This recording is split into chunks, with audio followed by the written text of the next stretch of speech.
I know it's hard to believe, but we're actually back to another episode. Normally, normally if a podcast was to release like this frequently, like 4 times a year or whatever we do it, like you would expect a really high quality. Like if there's only 4 episodes a year, do you know what I mean? It would have to be like, because I spent so much time on each episode, and it's like an achievement every time they do it. But no, this is still shit. Like this is still just us talking, being lazy. Yeah. Yeah. But we're both finished uni now and graduated, so we no longer have an excuse for not doing this. Just that we're extremely lazy people. But the way that it's going to be fine. We're going to, what do you call it, retcon the whole year, because we're going to do the best movie this year, and that covers everything that's come out. So I don't feel guilty about not doing it from January to whenever. No, Con came out in March or April. That was the last episode we did. So still, it's been like 3 months. So. And it was like 3 months before we did that. Yeah, because it was a TV episode that Kirsten had done before that. And then one before that was Leaf for us. Yeah. So this is the 4th episode. So this is both a quick review of War for the Planet of the Apes and the best movie of 2017. I just realised as well we were doing 2 monkey movies in a row. So we are. The last one we did was Kong, and now it's Planet of the Apes. So we are. We like monkey movies. But yeah, we saw Planet of the Apes at the weekend, and it was pretty great. It was overall. Amazing, yeah. I loved it. I didn't. Now that it's been, what is this, Thursday? Yep. Now that it's been like almost a week, I don't know. I think I can say that I prefer the second one. Really? I prefer Dawn. I enjoyed War. I preferred War. Like the order for me goes Dawn of the Planet of the Apes, War of the Planet of the Apes, and then Rise of the Planet of the Apes. Right. Yeah. Like the Franco one's good, but it's not incredible. Mm. I say the other two are incredible, but for me, Dawn was better. But Rise was so groundbreaking, though. Rise was the start of everything. Like in terms Rise of... set a new standard for animation and films, I feel like. Yeah, but I also broke the mold of like, these are good remakes. Yeah. Like there's never a good remake. Yeah. Like, yeah. Do you know what I mean? Like think about RoboCop and Total Recall and all these other films. Dirty Dancing. All these other films that are remade, like it never works out. Whereas Planet Apes has been successful and is. I mean, I would say it's better than the original trilogy. I didn't grow up. No, the original. There was like 9 films the first time. 7. So like, I mean, I didn't grow up with them, so it's kind of harder for me to say. But I don't know. I feel that this trilogy there was echoing. I shut the door. That it was echoing. Literally no one else in the house, and you closed the door. I bet there was an echo. Okay. I could hear it like not with the headphones on, so trust me, you'll be able to hear it with the headphones. Right. Okay. Yeah, so we'll do quick noise spoilers and then spoilers. Does that seem fair? Sure. Like, the movie's only been out a week. I don't want to blurt out I suppose what happens at the end, because it is quite a... Like, this is a trilogy. Like, they will make more. I'm pretty sure that's what they said. They make more, but they could end it. Like, this could end the entire story. Yeah, they could end it now. Without spoiling anything. I'm pretty sure that's spoilers. I don't spoil shit. Right, okay. So, overall, what do you want to talk about first? Performances were great. I mean, I know all these movies' performances have been great. Oh, yeah. I like how they keep the same sort of ape cast and all of them. Yeah, like I like how you get used to the monkeys. But the human characters every time change. Yeah. Because I think it's starting to show how dispensable humans are. Yeah. Because I remember when Dawn came out, and because I was nostalgic for the first film, I was a wee bit gutted that James Franco wasn't in it. He was the one in that video clip. Yeah, like I was quite... I read something really cool though. What? You know how that video clip in this Dawn of Planets, he's watching it, I think it's the treehouse or something. Yeah. And he's like watching it in the old house. And they shot that scene for the first movie. They didn't use it, right? And they were going to just stick it in the second movie, like have him watching it. But the CGI had got better since then, so they redid the monkey.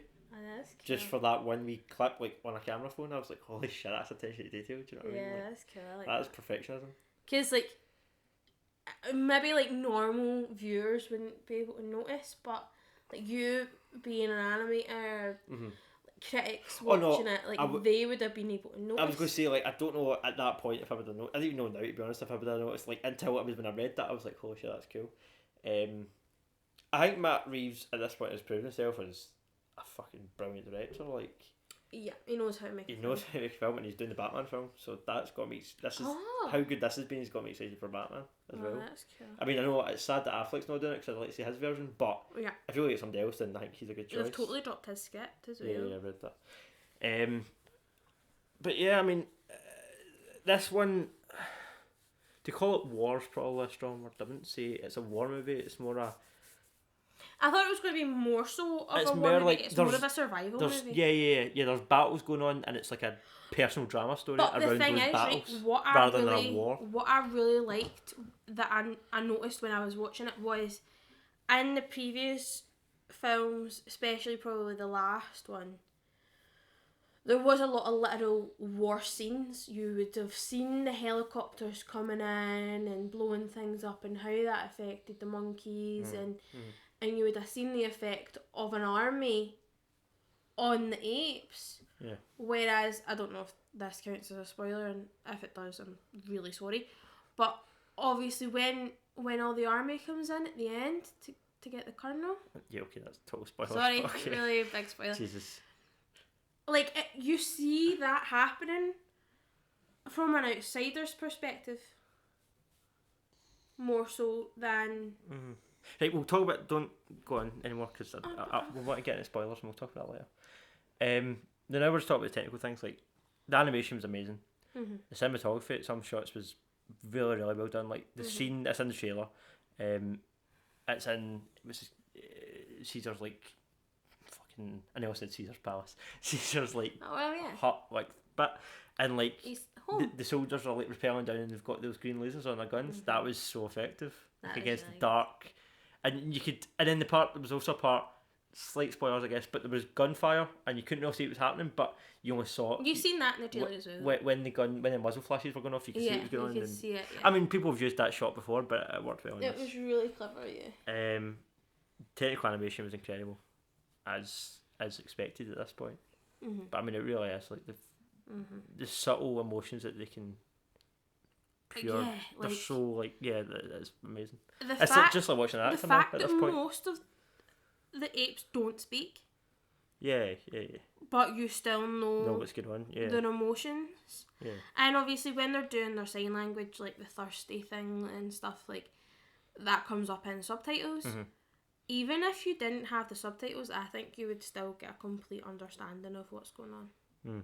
And I feel like they use Caesar's speech really effectively. Yeah, because I don't feel like they use it too much. Yeah, because of how like sparse it is. Yeah, and it's when he does speak, he's got something to say. Yeah, they don't do it for the exhibition reasons. They do, but it's not that noticeable. In the first movie, when he says no, that's like the big turning point in the movie. Like yeah, but it's not to explain what's going on. That's what I mean. Like that's not exposition. Oh, like exposition. Oh, yeah. Right. I thought it's the exhibition. Like not exposition. Like look, he's talking kind of thing. Right. Exposition. Maybe I did say exposition. I know what you mean. Because I'm tired, but. No, right, exposition. They don't use it for exposition reasons. It's not like, oh, I'm going to go and kill the human people now. What did you think of... This is the first shot of the movie, so I won't count this as spoilers. What did you think of how the movie opened with the text telling you what happened in the last two movies? Like the exposition text? I like that. Did you?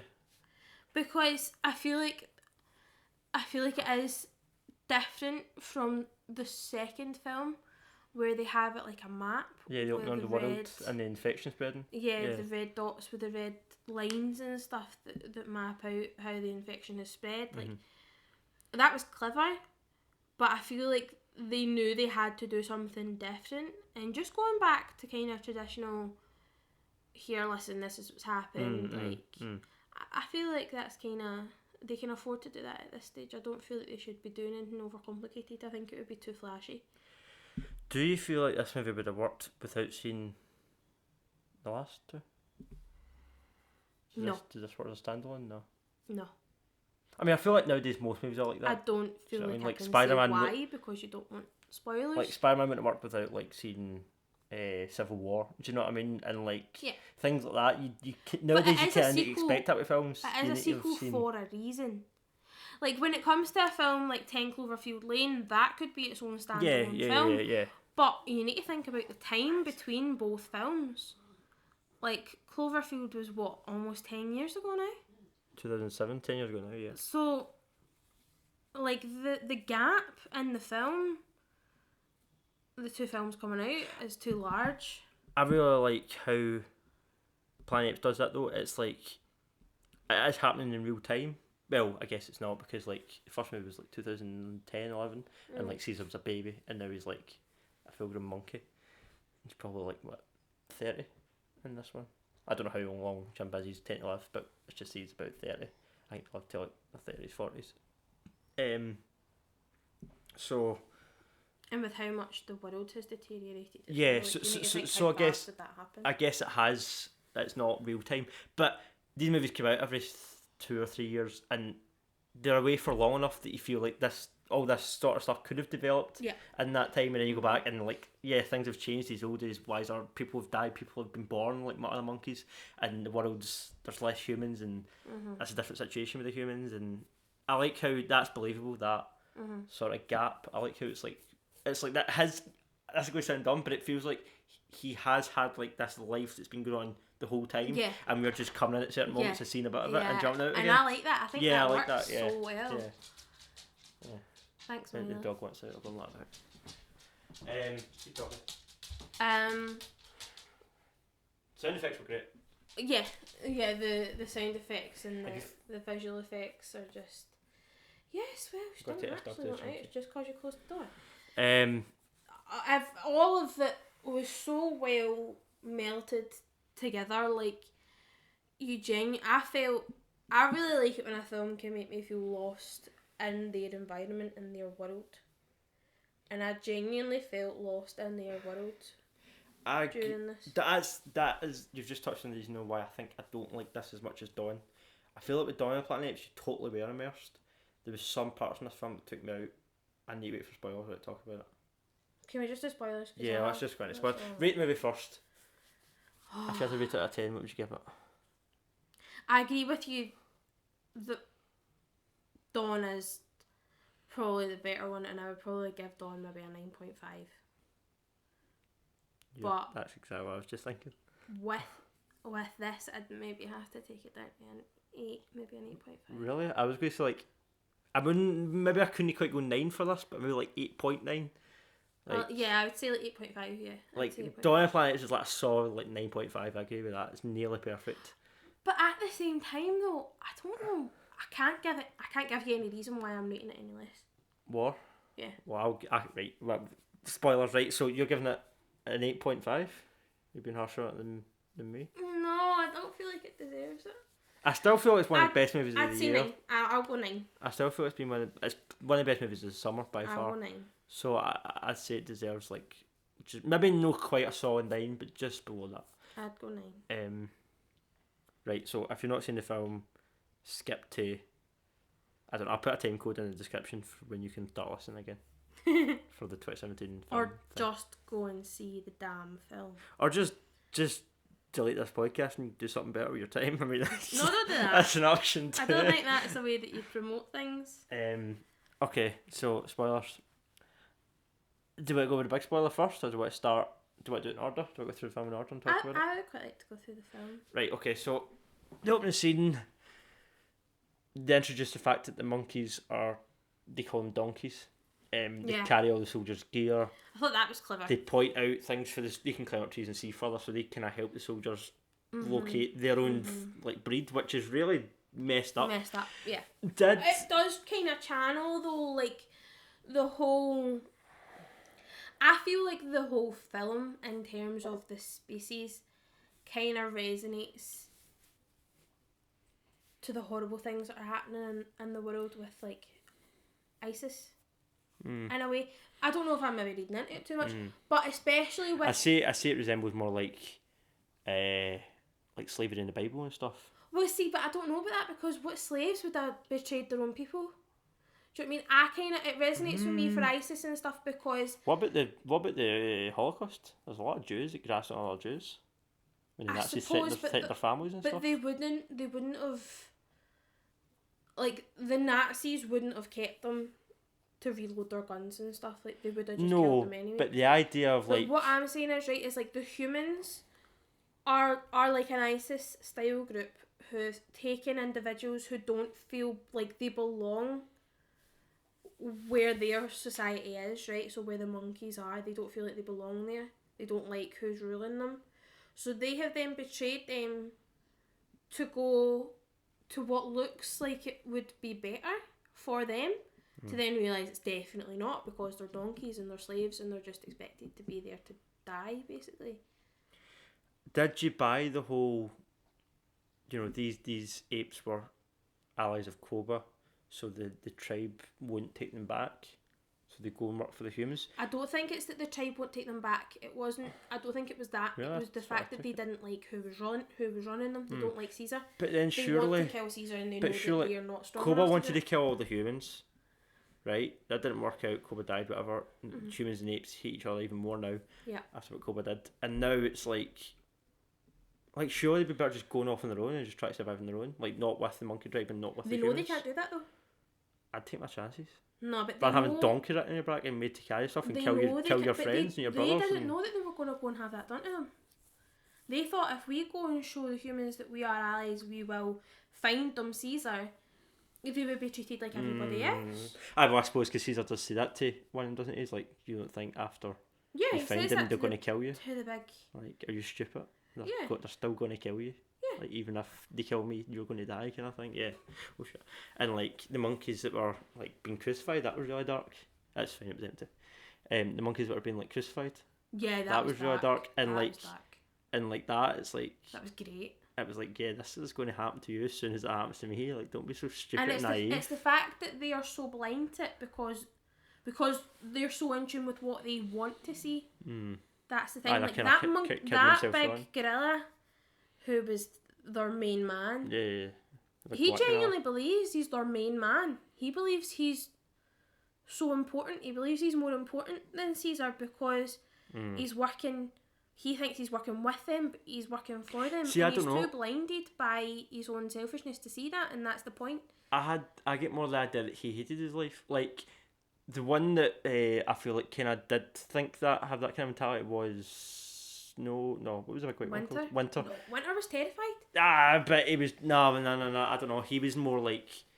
He was easily talked into it, and clearly was thinking about that before. The big... I feel like the big black monkey, like, he hated what he was doing. And then that all came out. The big black monkey relished in what he was doing. When he throws the water in his face and stuff. And when he was whipping him. He goes up and he speaks to him and he's in his face and he genuinely, you see him, I think he might even have a line that suggests, I'm better than you. Like, he says that to him, like, by his own accord. And he would pass him and he would glare at him. Even if the humans weren't there, if that monkey hated his life, he would be up and he'd be like, oh, listen, I'm just, like, doing this so that they don't kill me, kind of thing. Nah, he totally relished in what he was doing, you could tell that. Right, so that's the opening scene. You see and then some. You see all the monkeys kind of getting blown up and down in slow motion, and that becomes relevant at the end of the film again. But yeah, that happens to a lot of monkeys, but they sort of win that part because they take that guy hostage. They don't kill him.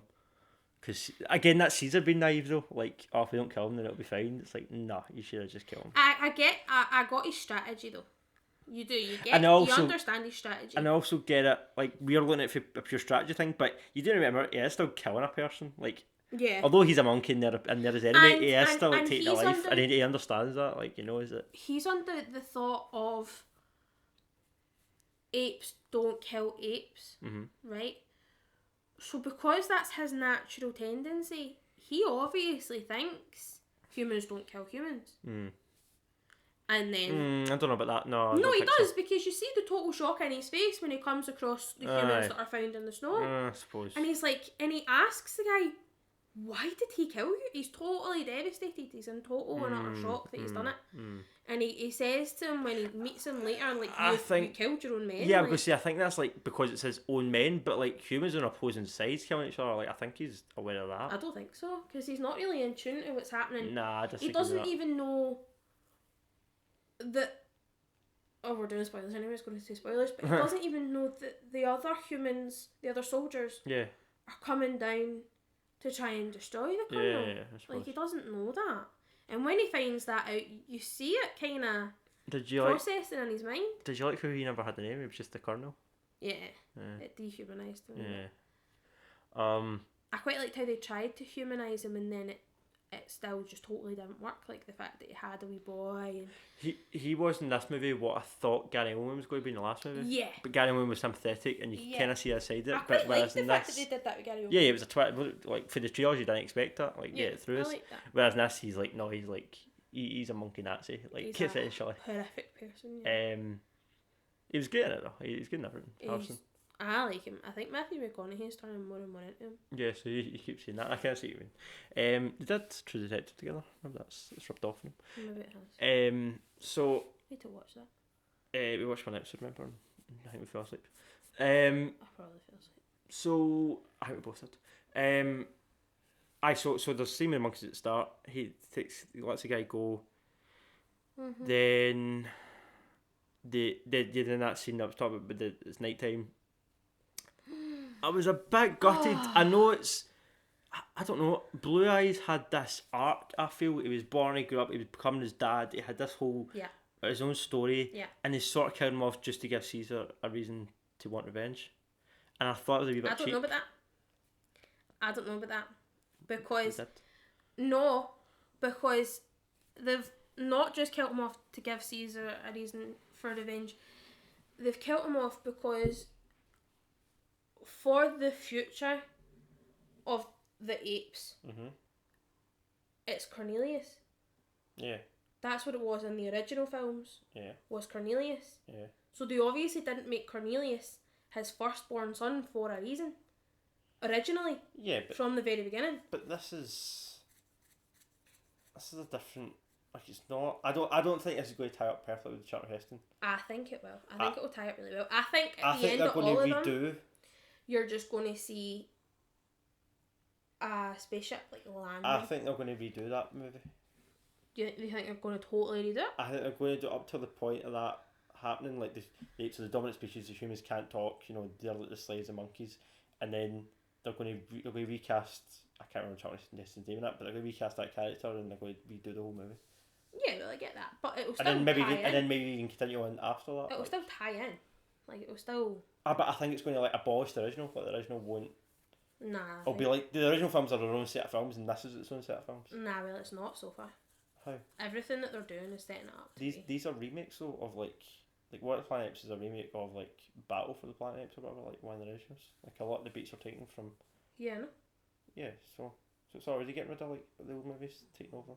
Yeah, but they're still going to tie it up. Nah, it's still going to go the same kind of storyline. They're going to tell the same story with the humans, I think, but they're going to redo it with different actors. So cast like Bradley Cooper or something. Well, they're not going to cast Charlton Heston, are they? No, but I'm saying like, do you know what I mean? Like a lot of people are saying like this could just end with like you're saying with that scene, and that could be the end of the franchise, and it'd be like full circle. But I don't think so. I think they're going to keep going past that and redo it. Yeah, no, I get that, but it'll still be Cornelius that carries it forward. Like it'll still be the same monkeys, the same characters. But I'm saying they didn't have to kill off Blue Eyes to introduce Cornelius as like the leader. They could have still, they could have just had Blue Eyes as well, or like as an older. Blue Eyes should have to die. And that because it doesn't have to. That's what I'm saying. It doesn't have to adhere to the original. I'm not saying that though, but just the way that hierarchy works, Blue Eyes would automatically take over. Yeah, he would like the leader for a couple of years and then get killed or something. Then get Cornelius. Nah.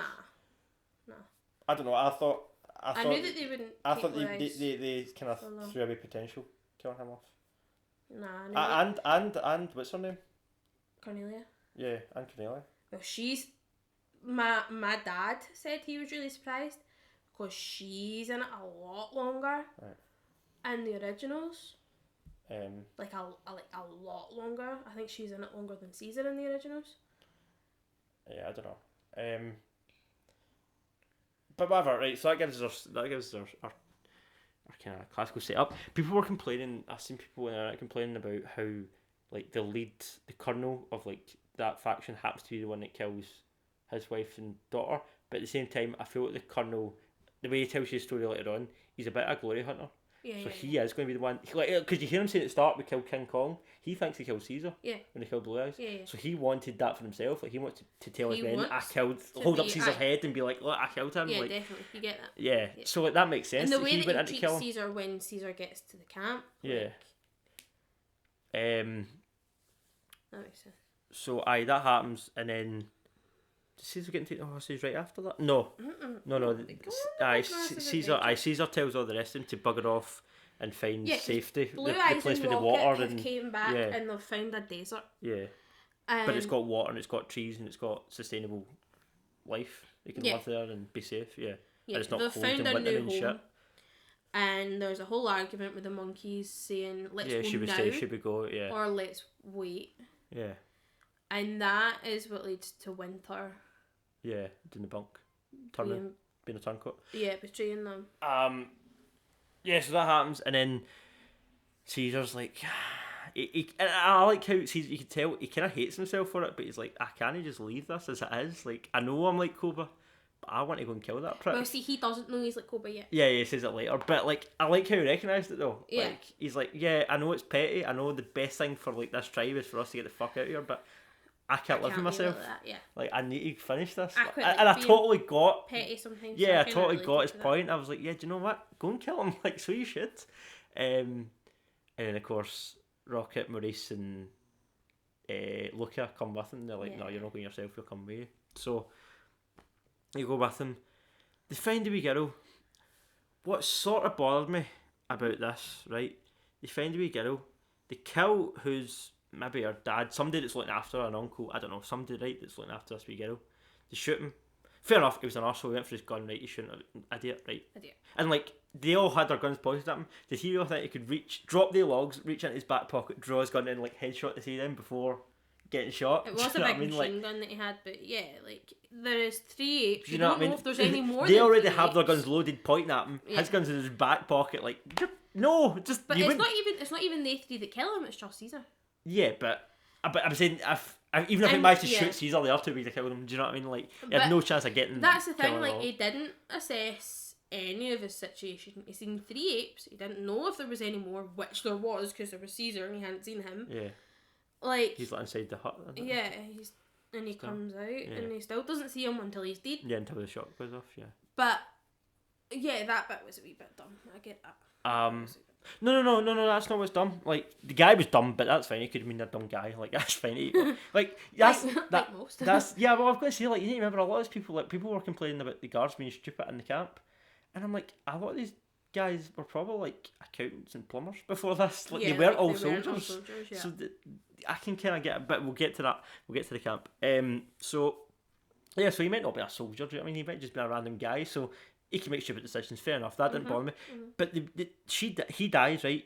And the wee girl doesn't even shed a tear. Like, okay, she can't speak, so she can't say, like, oh, daddy, I miss you, or whatever, right? But she does, she cries. No, she doesn't. She does. She fucking doesn't. She doesn't. She's a bit scared of the monkey, she's in her bed, but she's not. She doesn't show you being upset, right? Nah, well, actually, it doesn't show you. And then, 15 minutes later, they kill off Luca, which I also thought was a wee bit. They could have done more with him, I felt. But they kill him off because the way he dies is kind of shit. He just gets stabbed and then bleeds to death. Like, I thought he was going to have a more heroic death. But he did. I suppose it's showing you that's war. Like, people, not everybody dies like jumping on a grenade. Some people just die stupid things like that.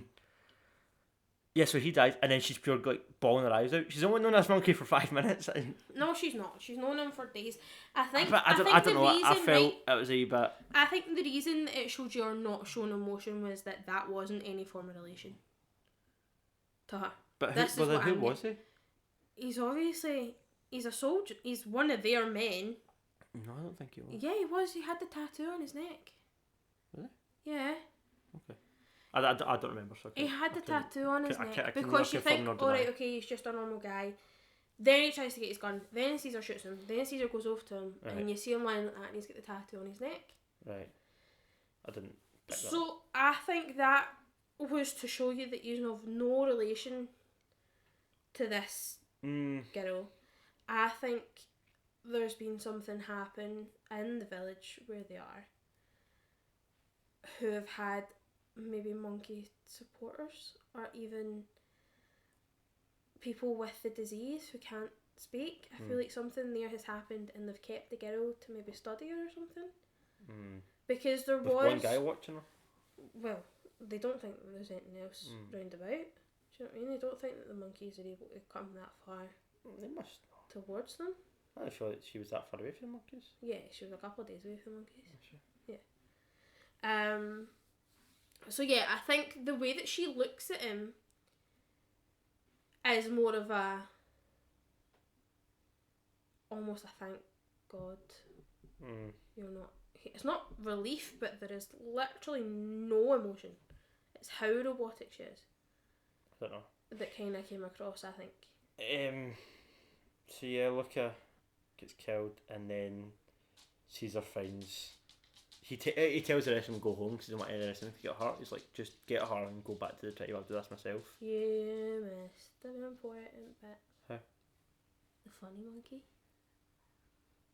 Oh yeah, the bad ape.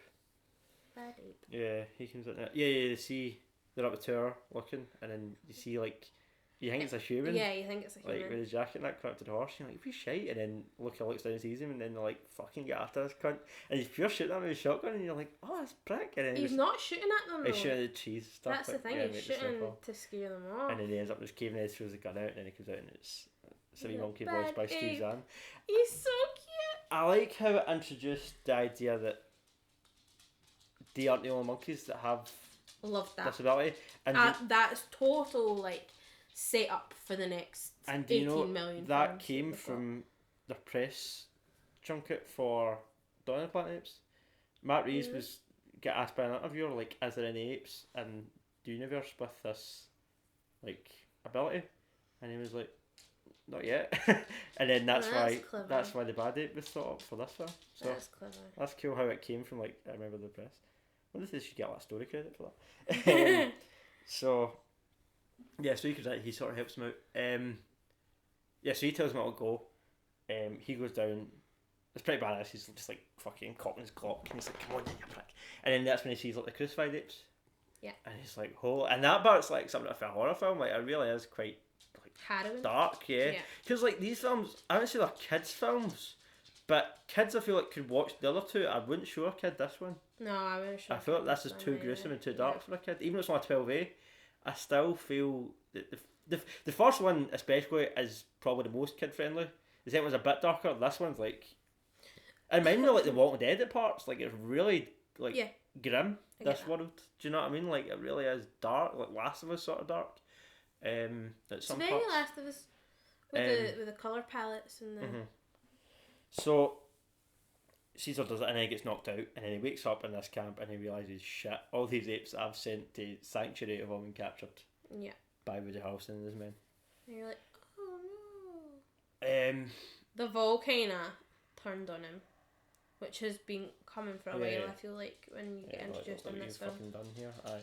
They're kind of. But that again had to happen for him to realise his kind of humility, because at the start he was like, he consciously made the decision, I know this is stupid, but I'm going to go and kill him, and because he'd done that, they get caught. So I mean, whether they stayed with him or not, they would have probably get caught, but the fact that they abandoned him and then they get caught makes it worse. And then there's the leave him, but when they're making him build the wall. I liked how they introduced a reason for not just killing all the slaves. Like, I hate in movies, a lot of movies, like, there's like a big bad guy and he's got all these slaves, and he doesn't kill them, he just keeps them. Keeping them, and they it's look like, pretty, why? Whereas in this it was like, no, apes are stronger than humans, they will build that wall quicker, get them to build that wall because these guys are coming to kill them. Like, that, it made sense, it worked into the story well, I thought. It wasn't just a random reason for not killing and the I slaves. liked how Caesar came to the conclusion of the men aren't coming down to help him, the men are coming down to stop him by himself. I thought that was pretty cool. Can't rub your nose. So I'm petting a dog. So all she wants is attention. You just see her breathing, it's going so loud in this mic. Yeah, well, it's your fault. Milo, go sit. Because she starts breathing like that when you pet her. Look at his eyes. She's old. We're done. Stop now. Oh, she stopped now, that moved the mic. She's like, what is that? So I can't talk now with her. Come here, go sit. Right, so he's in the camp, that happens, and then shit, what happened after that? I had it in my head.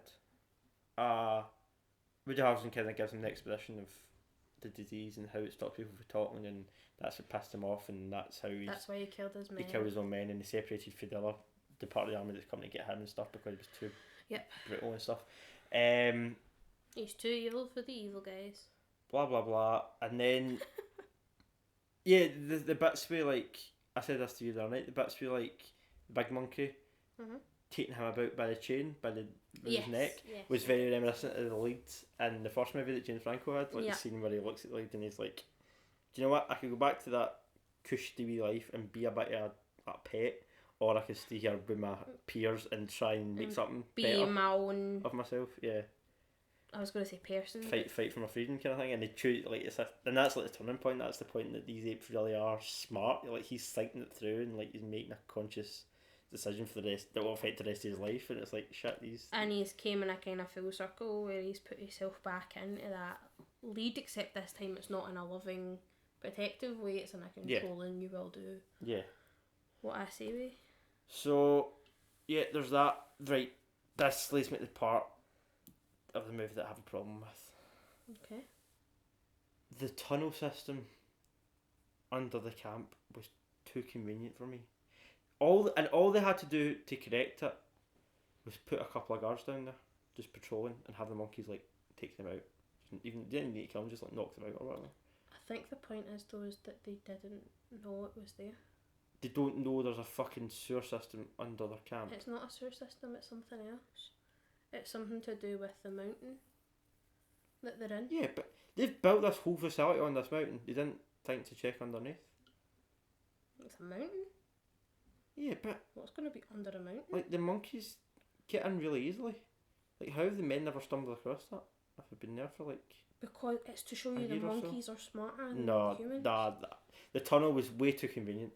And then, like I said, if they just put a few guys down there, like recognise the men know it's there, they are patrolling it, do you know what I mean? But yeah, okay, the monkeys are smart, so they managed to take these guys out. That would be fine.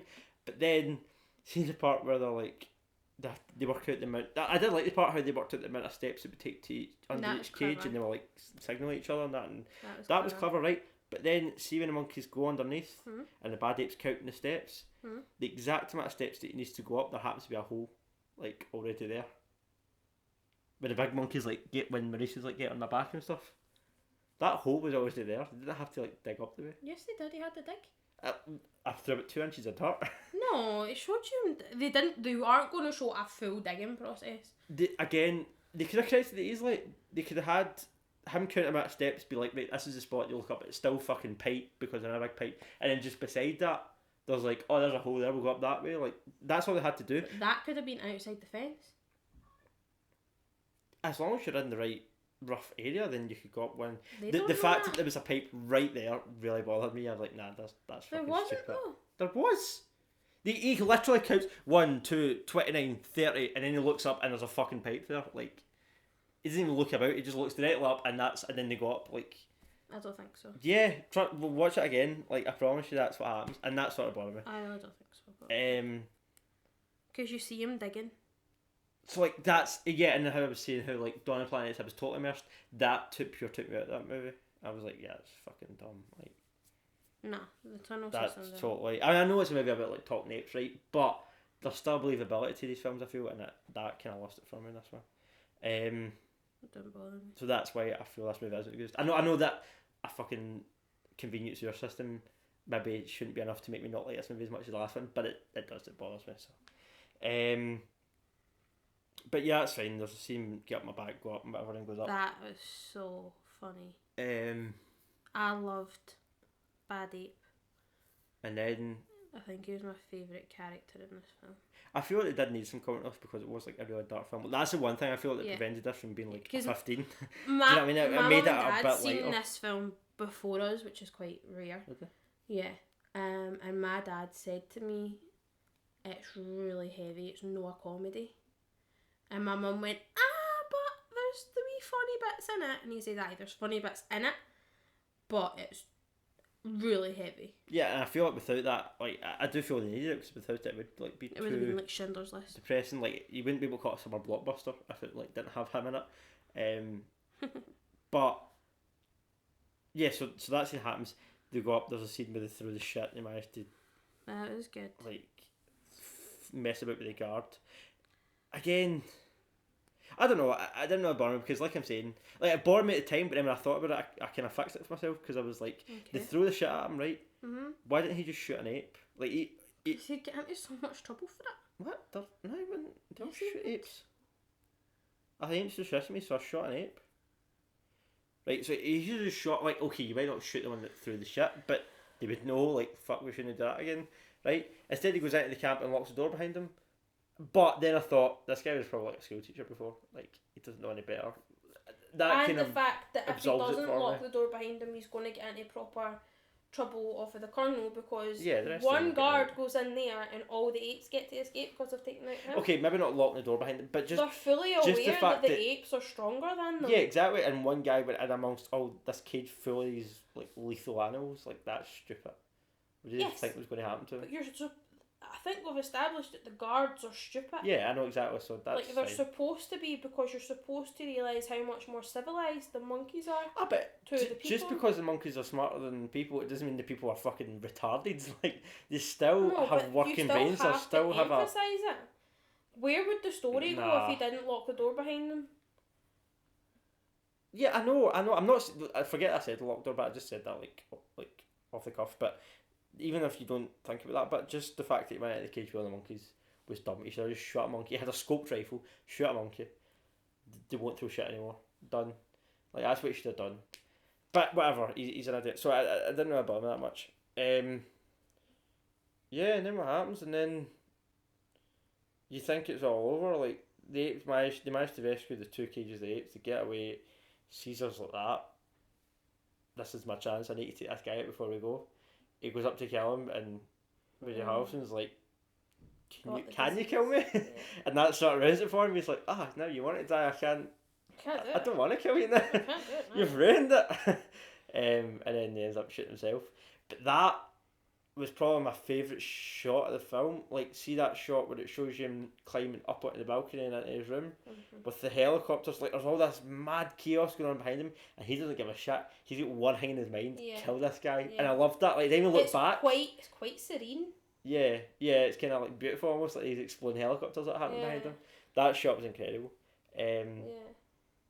Yeah, and the debate just, like, even though all this mental stuff was going, you were looking at his face because, like, he was like, I don't care about all this mental chaos going on behind me. I don't even care if somebody shoots me in the back. I'm going to kill this guy before. But then he goes in. But then he goes in and he changes his mind. And then I like the shot where you didn't see Woody Harrelson kill himself. You just heard the blast. I think you saw the blood splatter. And Caesar kind of flinches. Yeah, you saw his shoulders twitch with the noise. And you're not sure if it's the noise or if it's what he's seeing. Because he's never seen anyone kill themselves before. I suppose. You need to think of what that would look like. I've seen people die. Like... You've seen people die, but you're not necessarily used to it. Nah, I think it showed because like his face doesn't change. You still get like the skull on his face. His eyebrows move, and he's like. No, I didn't notice that. And you kind of see him go, and then there's like a breath. There's like a sigh of relief after he's dead, but nah, you can tell that it really affects him. I think. No, I don't think so. And I think he kind of realises. He's never seen anyone do that before. He's just shot himself in the face. It's not even in the head. He shot himself under the eye. Does he? Yeah, because he doesn't lift it. He puts it there. I thought it was like the side of his head, like his temple. He puts it like here, and you see his face kind of. I didn't remember. Moving, and I think that kind of emphasises like the monkey's facial structure as well, because the monkeys are kind of more. Their cheeks are kind of higher up raised, than normal people. Yeah, their cheekbones, yeah. And he kind of puts... which makes him look like a monkey. I think you're reading too much into it, but yeah, maybe that was... To hear, because it's like it's his cheekbone.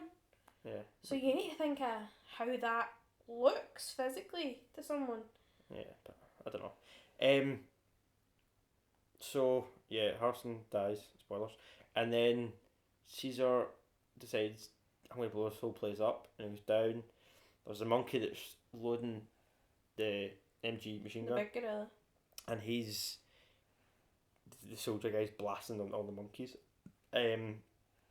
Which totally goes back to the start of the movie because it's like slow motion and it's pure like It's almost like a replication of what happened at the start of the movie. Yeah. And the big gorilla seeing this happen in slow motion, he's just like, nah, I can't do this anymore.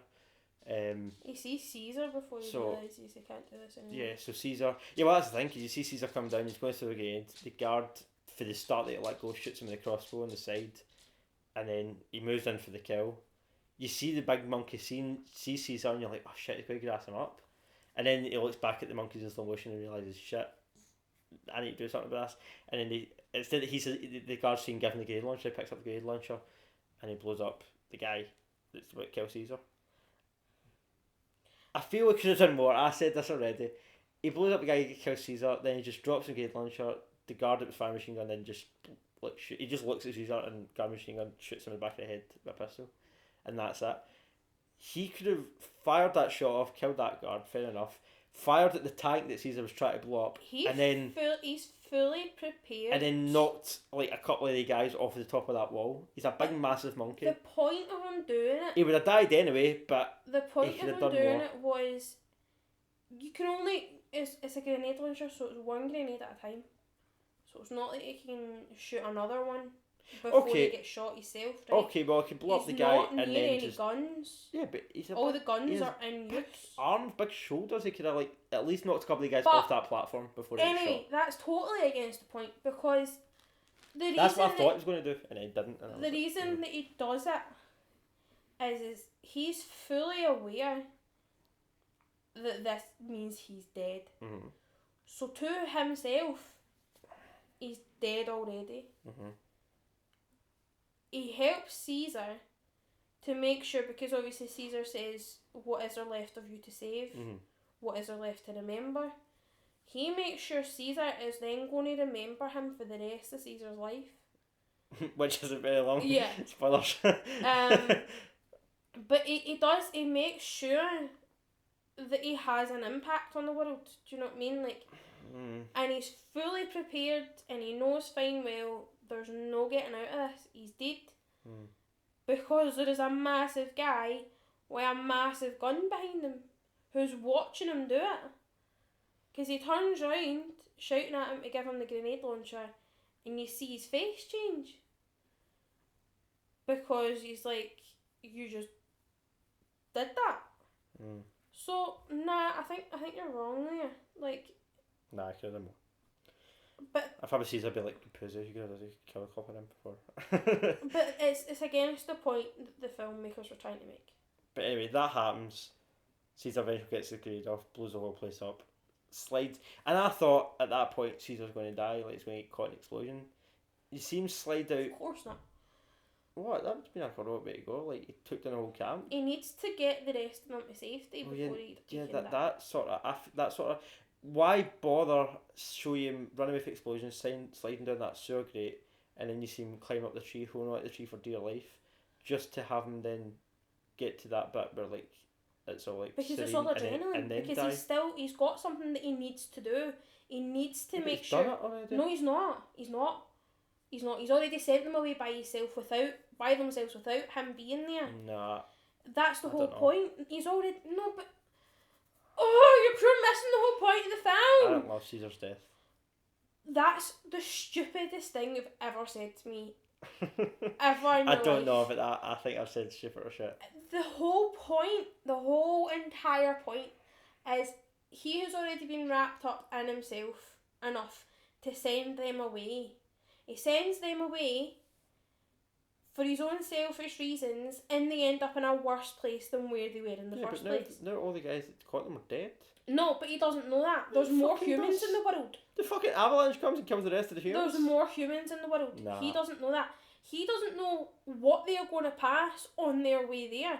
He's still got his son, and he's still got what was he going to do? misses. What was he going to do if he came across more humans? He'd been shot in the side. But he's done all that stuff while he's been shot in the side, so he's still... for like 5 minutes. If they were there's adrenaline. Nah. No, you're not even letting me say what I want to say.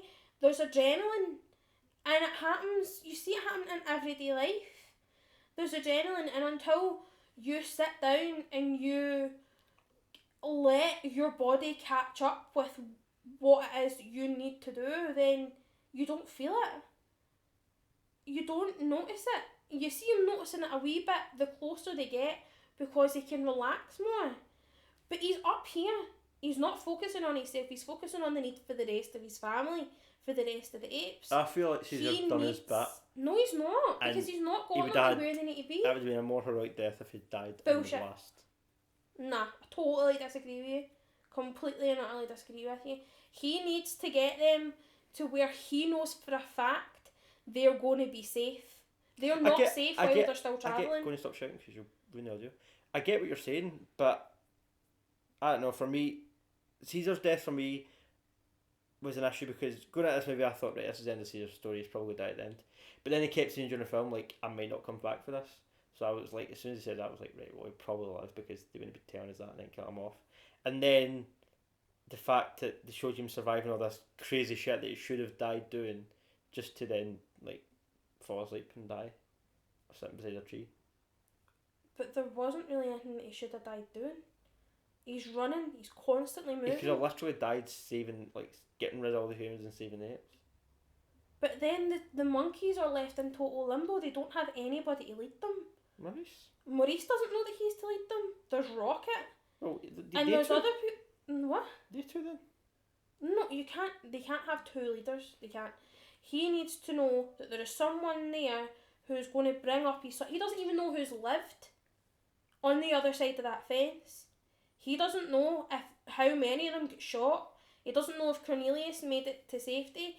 He doesn't know if Lake is still alive or if Maurice is still alive or anything. He doesn't know any of that, so he doesn't know that they're safe, so he's not completing his job until he knows that they're safe. Okay, I felt differently. But if he had died and then there had been more humans coming down the other side of the mountain and they had all got caught, then what's the point? Why would the humans come down the other side of the mountain?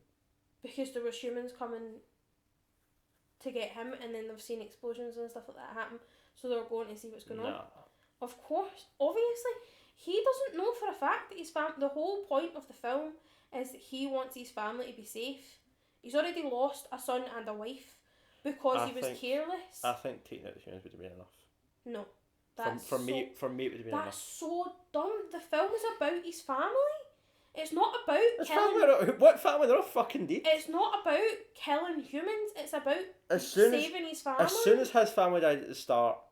But his family didn't die at the start. 2 members of his family died at the start. Yeah. He's still got a baby. Yeah, he's just fucking been shot out of nowhere. Like, he wasn't... That guy does no... It's Cornelius! Oh my god. I can't actually speak to you. He has no arc. He was just there to, like, not make the movie totally depressing, like have his whole family be killed. So his family are dead at the start. The important members of his family are dead already. All he had to do No. Cornelius is the future of the films. All he had to do that's the whole point. To get the apes to safety was get rid of the humans, and he did that. That's so dumb. He doesn't know that he did that. For me could have been his so total arc, and I would have been fine with that. That is so stupid. I don't know.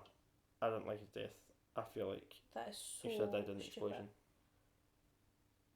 To get him, like, the fact as well that, like, after you see him getting out, okay, he's got this hole in his side, but I mean, he's come back for worse than that in the other films.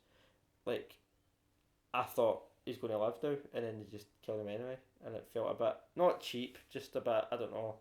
If you were going to do that, you should have done it earlier. I felt. Okay. I don't. That's just my personal.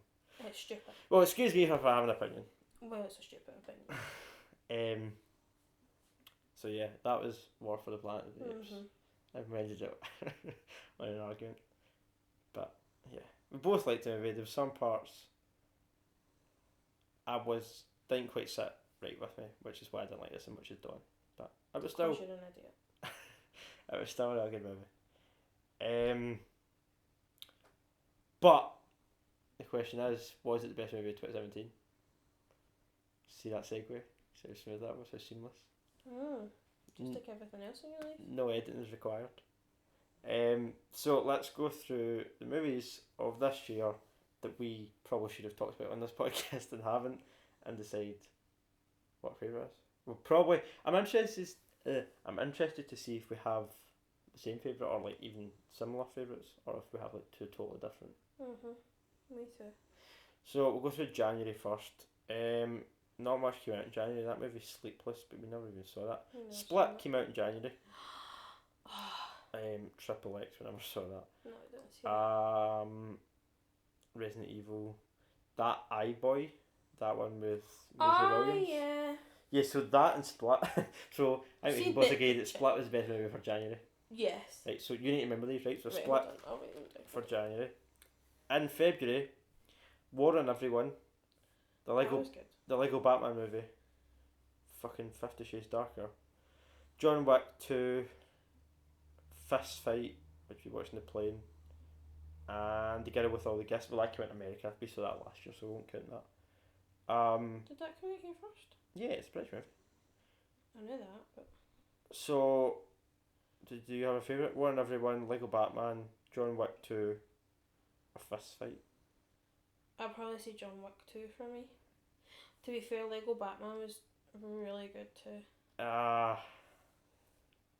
I like Lego Batman, but I'm going to get up to John Wick as well. Yeah, I'd say John Wick. Right, so January Split, February John Wick 2.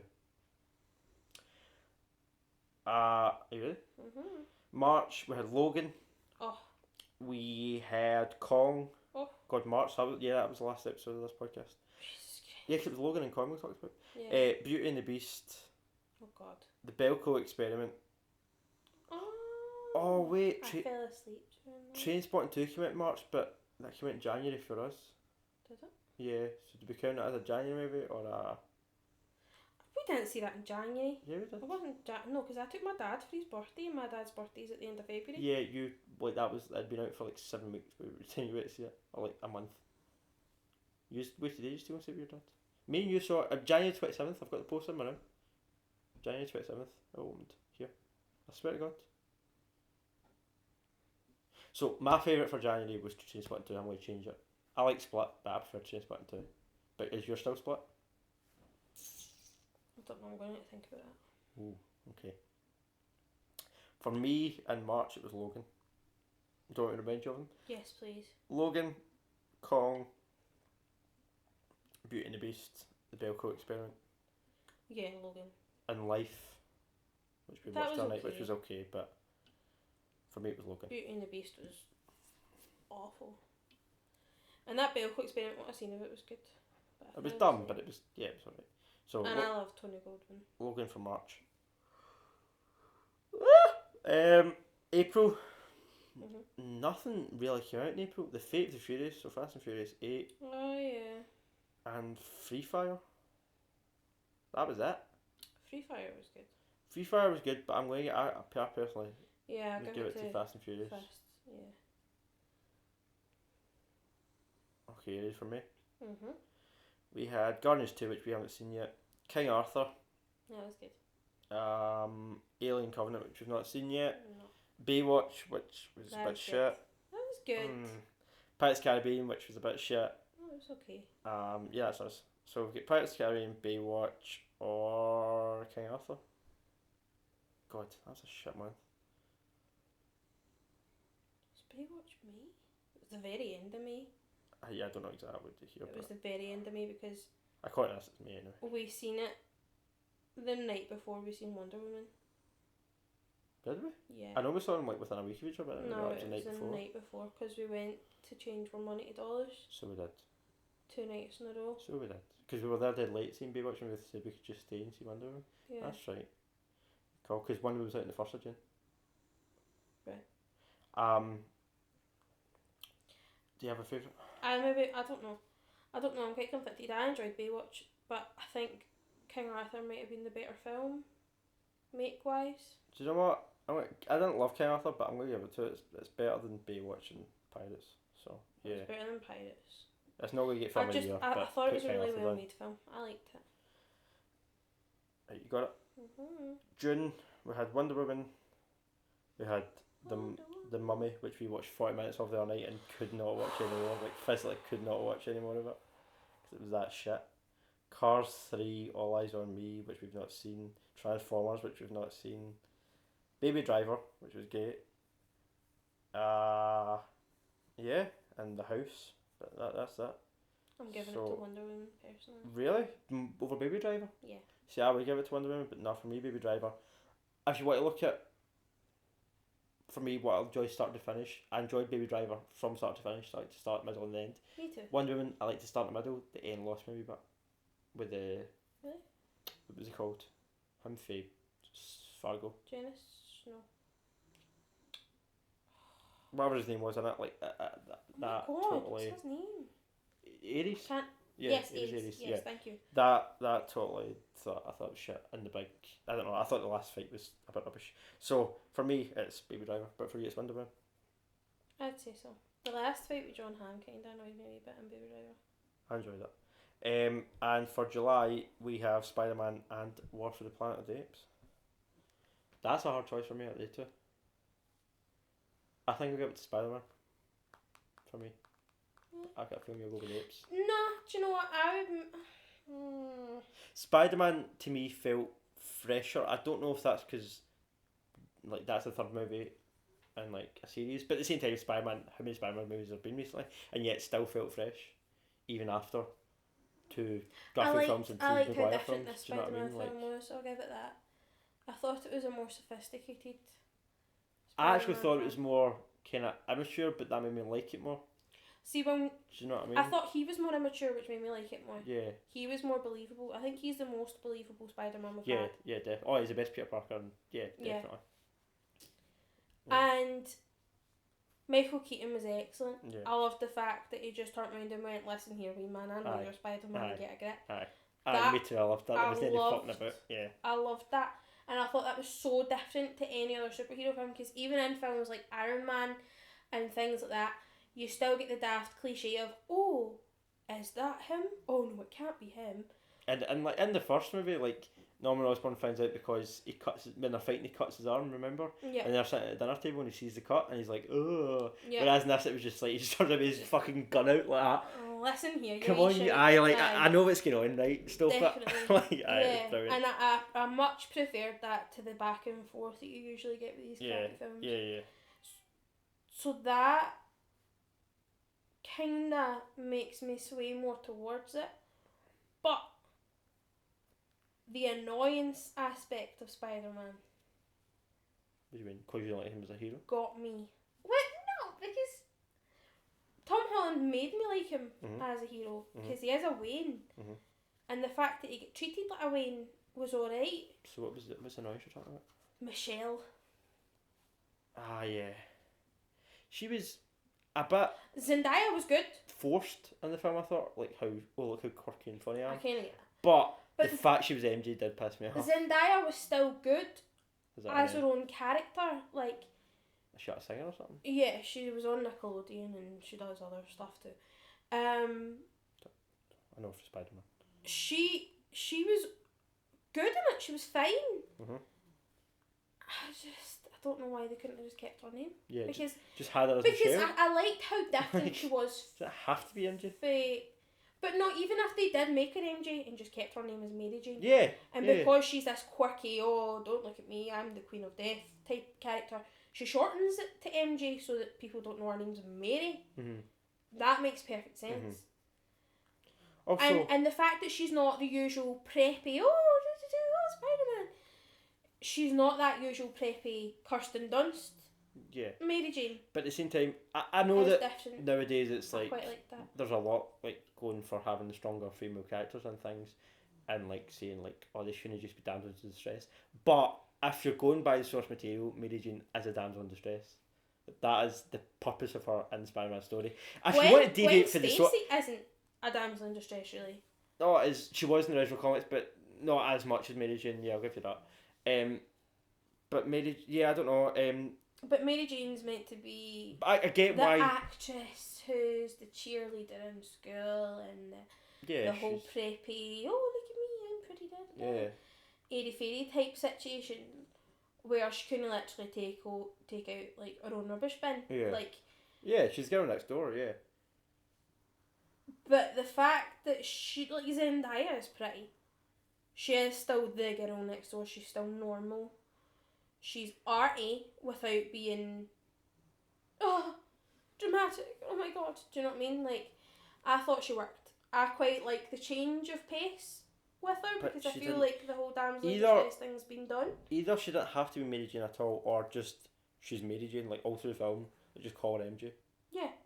Like, why like have it like a twist, like a reveal? Like I don't get it. It's dumb. Yeah. But we're talking about the best movie of July.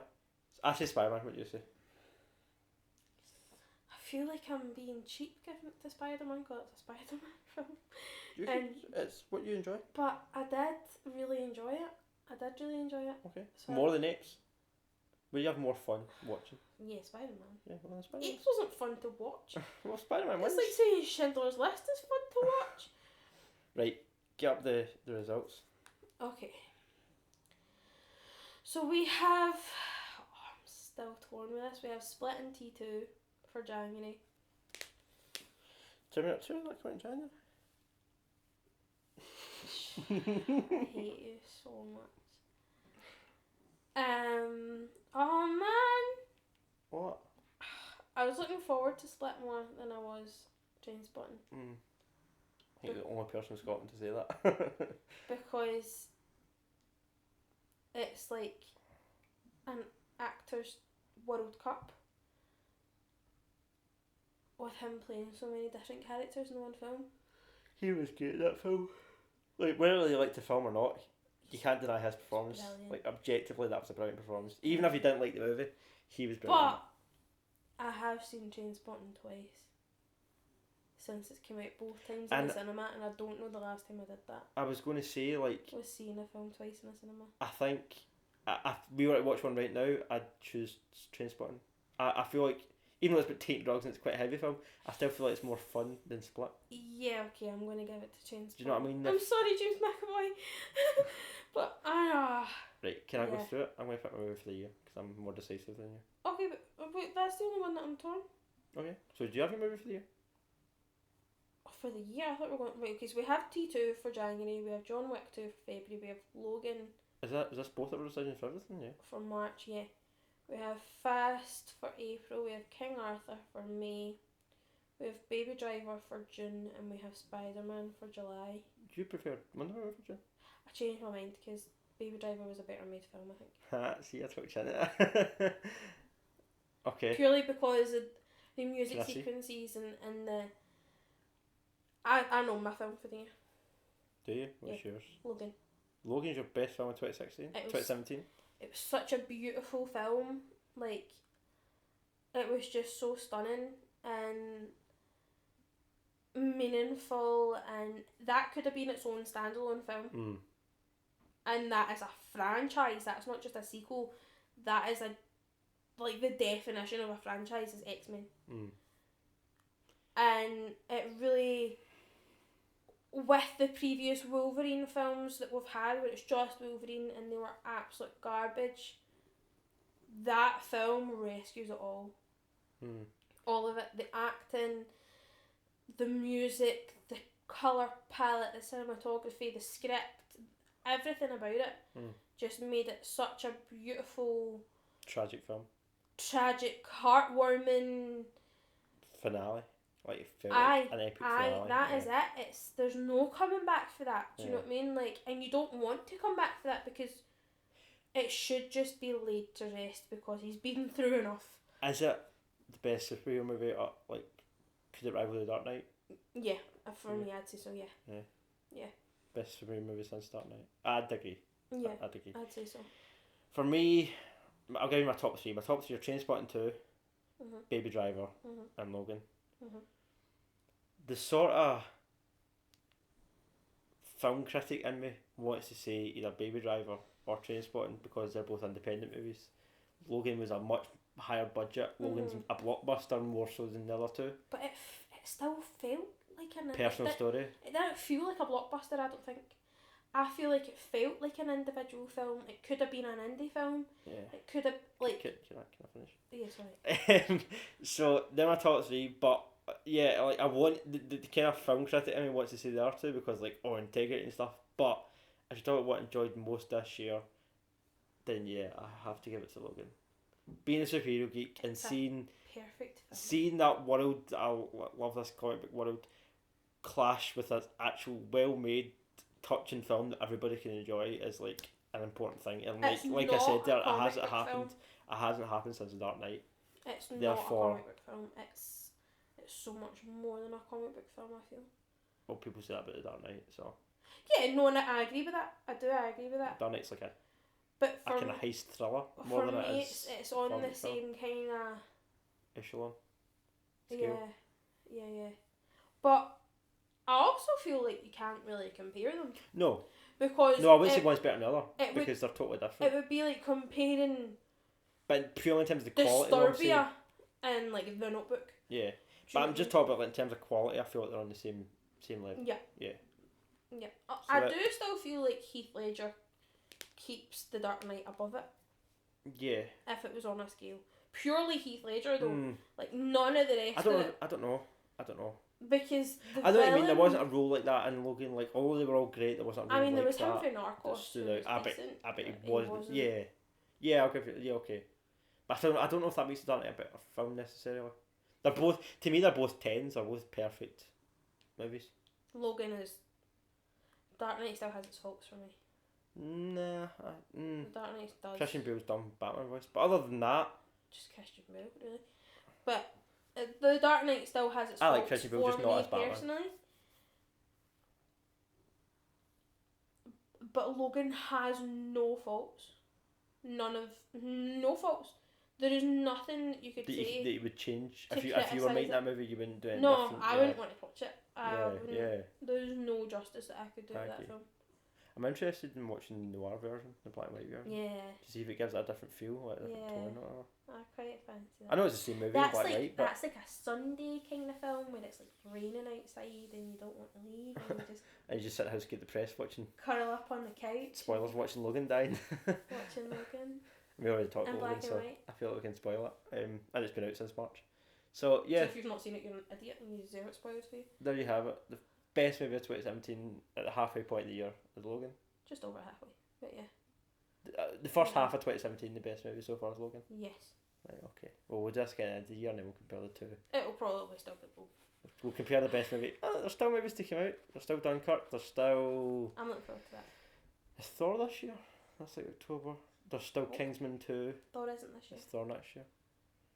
But there's still a lot of good movies I actually seen a list today of all the Disney movies that are coming out in the next 3 years. Did you know, this is totally off the point of this podcast, right? But did you know that Emma Stone is playing Cruella de Vil? No, I didn't. How much does that make you want to kill yourself? That is the most horrific thing I've ever heard in my life. Weird casting. That is... Like, it doesn't... That makes me lose all faith in I was going to say, it doesn't bother me because I don't hate Emma Stone. I don't love 101 Dalmatians, but you... I don't hate Emma Stone. I genuinely do not hate Emma Stone. I don't. She annoys you. I think she's... You have a slight problem with her. I don't have any problem with her. You have a slight problem with her. I don't understand what is so amazing about her. I think she's alright. She's I know what you mean. That Easy A film I agree with you there. She's and okay. she's funny and she seems like a nice wee lassie. Did she win an Oscar for La La Land? Yeah. Yeah, I don't feel like she deserves an Oscar. Yeah. No. Yeah. I nearly swore, but no. It's fair. Definitely. It's fine, I've sworn. Definitely not. Oh no, that bothers me. That film bothers me. I hate it. The film wasn't even that bad. Just how overrated and see the hype around that film. Yeah. People don't even realise how better of like quality of musicals have been out in the last 10 years that have not had that kind of response that stupid wee film got. I feel like La La Land is going to be like Avatar. It's going to... It was massive, and it's going to be totally forgotten about in a few years. See, I quite like Avatar. Like, I wouldn't compare it to Avatar. No, but you know the way that... Avatar is Logan compared to La La Land. But you know the way that Avatar like made no impact in the long term of things? Yeah. I feel like it's going to be the same. Like, it came out, everybody went on about rate, best movie ever. And then, like, next year, like, that's right, La La Land. Yeah, like, I don't know. I won't become a part of pop culture. Like people think it will at the time. And do you know I think Ryan Gosling is so talented. See, I like Ryan Gosling. I like Emma Stone. Because I like. He learned the piano and the trumpet. I like the director because he made Whiplash, and Whiplash was amazing. And then you've got friggin' John Legend, who is amazing. And oh nah, I hate that film. It wasn't even a bad film. I just don't like it. Yeah, I feel that's a general consensus in that film at this point. Yeah. So. But yeah, Emma Stone is playing Cruella de Vil, who is one of the biggest villains in the history of Disney, and she's a wee lassie with ginger hair and freckles. Cruella de Vil doesn't have freckles. No, she doesn't. No, just doesn't. Oh, carry on. I'm gonna. Can we end the podcast? You're gonna need to just turn the podcast off because I'm really annoyed with this. Right. Okay. So, lucky you get to stop listening, but I'm gonna need to sit down right now and listen to quite a bit. So. So we'll see you in Aussie once we decide we can be after this again. I'm not even going to make false promises and say like, oh, we'll try and do it more regular, because I've said that every episode so far, and so far I've just lied. I would quite like to do one of Dunkirk and The Handmaid's Tale. Okay. We just watched The Handmaid's Tale and it's the best thing ever on TV. Yeah, so you really watch enjoyed it. It was great. But yeah, okay, we'll leave it at that. So yeah, we'll see you when we see you. I'm not making any promises. But yeah, we didn't even introduce ourselves. I've been Daniel and you've been Courtney, and this has been The Walk Home. We're now no longer going to be Daniel or Courtney once the mic goes off, apparently. But I know, we should have really introduced at the start, but I'm tired and it's been a long week. People will have forgotten our names. So, but you know what? They're here for the content, they're not here for us. They're here for what we have to say, obviously. Oh, well, if they're listening to you, then their ears are bleeding, aren't they? Probably. So, bye! Bye!